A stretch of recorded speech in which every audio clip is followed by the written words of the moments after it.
You're listening to Turi Writer's She Said What podcast with Marcy Persky. Marcy is still recovering. We expect her back soon. But the world's second meanest mom, Kim McAllister, is filling in. Don't forget, the audiobook is out. She Said What? A Life on the Air on Audible. That ought to get you by. I was talking to an AI expert the other day who told me that AI is the up-and-coming thing. And it's kind of like, remember when we were all learning computers and we were all getting proficient at everything, but then the older generation was dragging their heels and they didn't ever really want to do it because they're like, what's the point? And I didn't need it then, I don't need it now. He said, if you drag your heels on AI, you are going to be way behind and missing all these things that will help your life. And I'm thinking, my life is fine without AI. Yes. Why do I need AI now? What do I need it for? And he's saying, like, you'll have a little earpiece in your ear and it'll tell you when you're at work, if you say something inappropriate, you know, AI will say, rethink that. What you just said was hurtful or I don't want to hear from my whatever. earpiece. I don't want to know. If I have to worry about offending people, I'll have no way of making a living. I just want to for the people that have apologize later. For what the people that have an issue, it might be helpful. Or AI can look at all your medicines and tell you which is contraindicated that the doctor or pharmacist missed.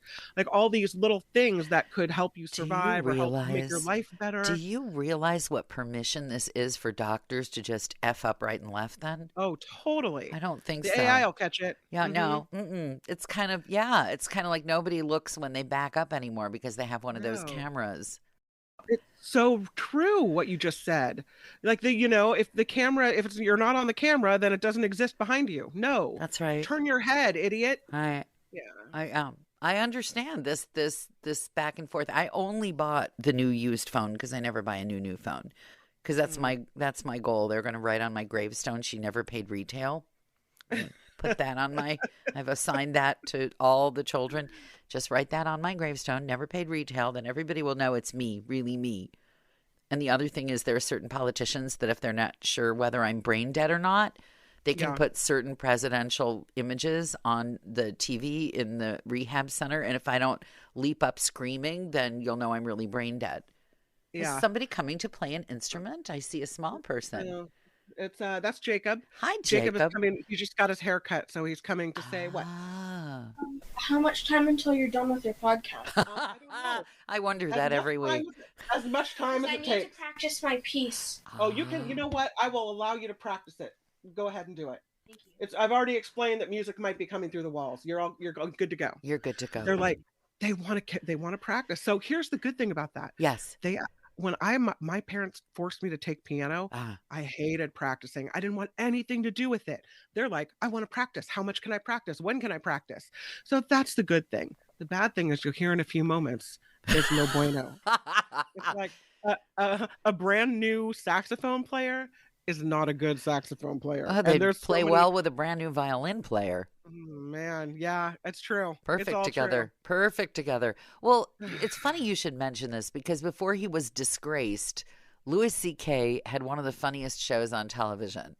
And he turned out to be a hideous human being, as we all know, and revolting in every regard, really. But before that happened, he had the funniest show on television. This was after he started. Actually, you know that thing about when someone tells you who they are, you should believe them? I think that's a Maya Angelou. He was creepy before he cleaned up his act. And if we'd all gone, this man is really obsessed with his own private parts. Right. Yeah, but we let that go and he changed his act and he had this really funny TV show. And there is an opening scene while the credits roll. The little girl who played his daughter on the series is actually a sort of violin virtuoso prodigy. I mean, I don't like to just throw that word around, but she's really pretty remarkable. And she's maybe 7 years old. And so as the opening credits roll, you see the little girl playing and you hear her playing just beautifully, so beautifully. You wonder, and everybody went online to see if that was really her. And then he comes stomping in going, this is not the time for practice. This is not violin time. This is homework time.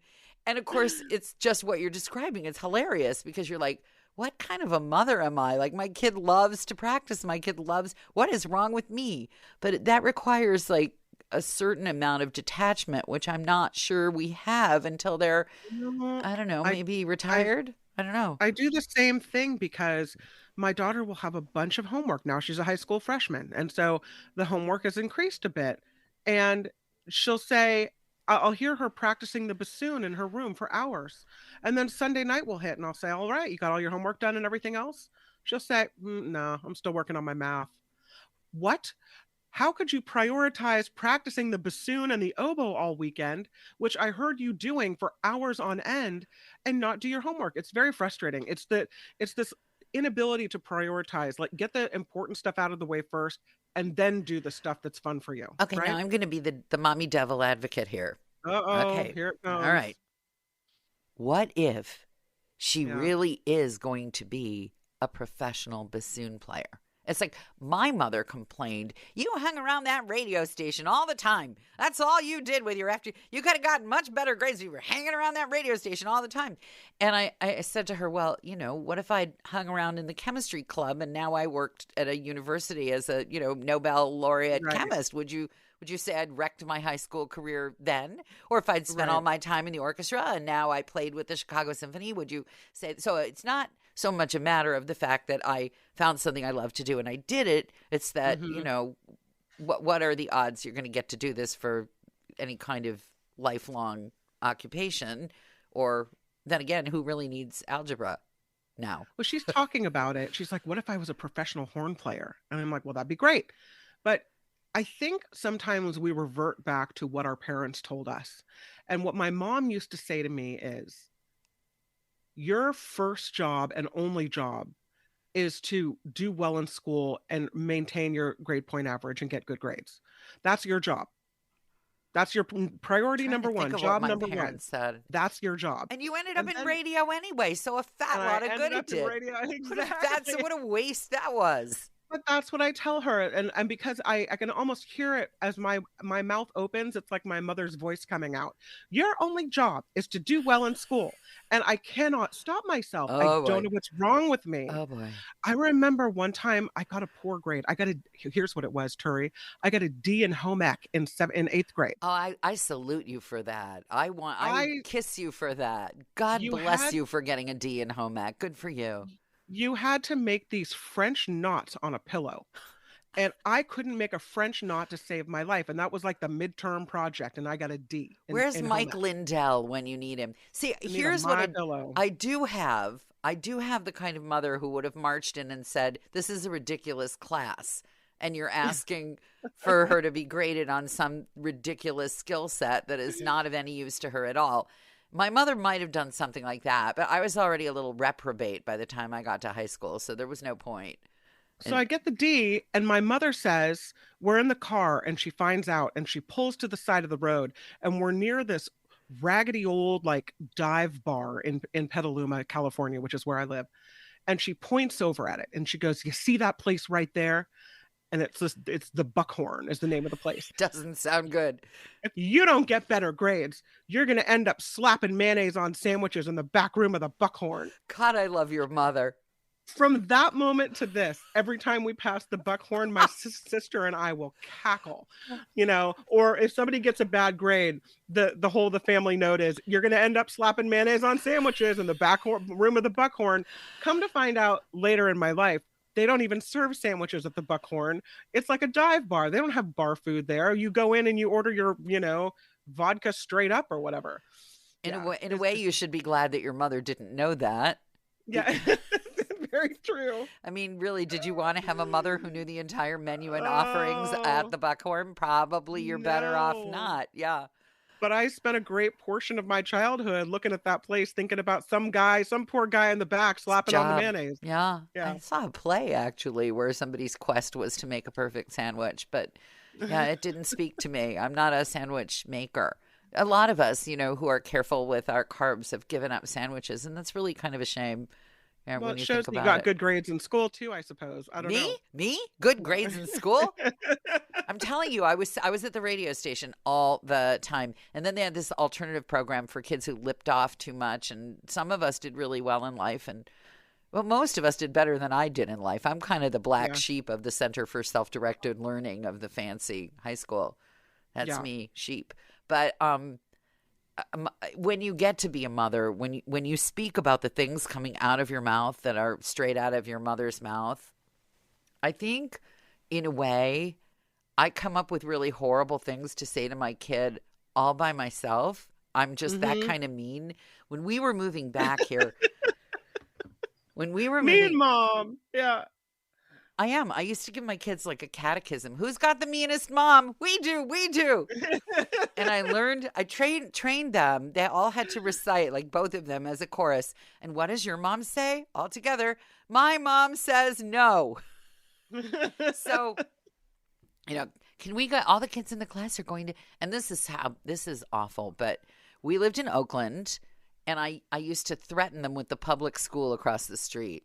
Like, oh, that's bad. If you don't behave, I'm going to send you. Actually, it wasn't that. It was if you insist on yanking my chain about going, you want to go to Disneyland and you want to go here and you want to go there. Fine. We'll cancel the violin lessons and we'll send you to school across the street. And that usually shut them right up. That was, you don't want to go to school across the street in Oakland. You really, really don't. There are like 2 schools where that would be acceptable. And the rest of them are like, there's a big question mark over there. Maybe not.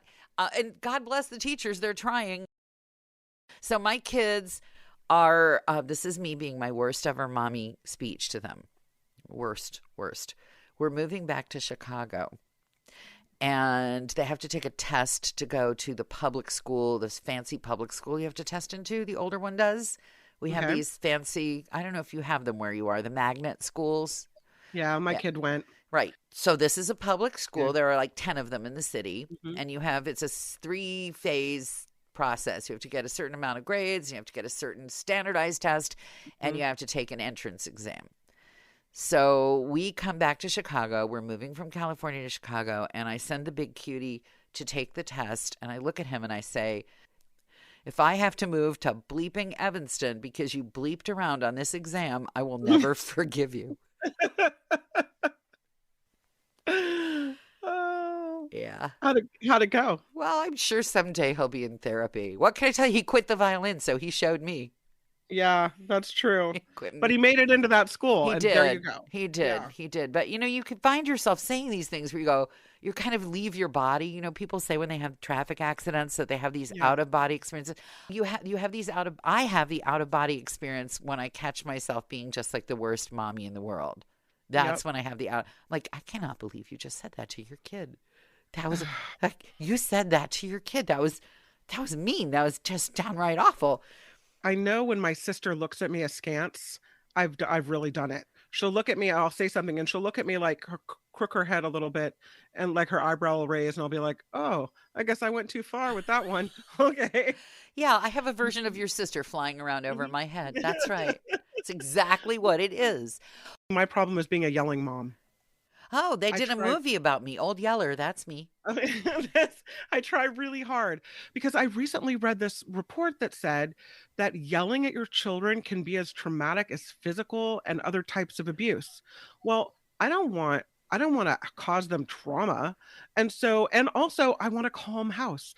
I remember Dr. Phil, who I don't love, said something like, your home should be a soft place to land. And so while I don't love Dr. Phil, I do like that thing that he said. And so I want this to be like the safe place, right? The place where you come in, you're welcome, you're loved, you can be yourself, like everything's fine.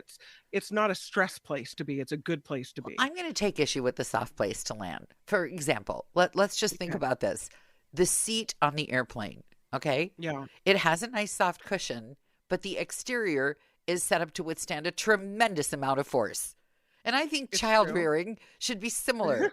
They should have like a little cozy spot maybe that is reasonably comfortable, but the rest of it should be set up to withstand a tremendous amount of force. And in my house, we have the airline seat school such that I'll never forget my girlfriend from LA, no longer living. I really miss her. The first time I yelled, not at the baby, but near the baby because I'm a big yeller. Yeah. And I called up my girlfriend and I was just hysterical. And I said, I yelled at the spousal unit in front of the baby. I yelled at him. And she said, music of the womb to him. And I thought about it. And I thought basically he's just calculating differently as a result of growing up with us. It's fine. It's absolutely fine.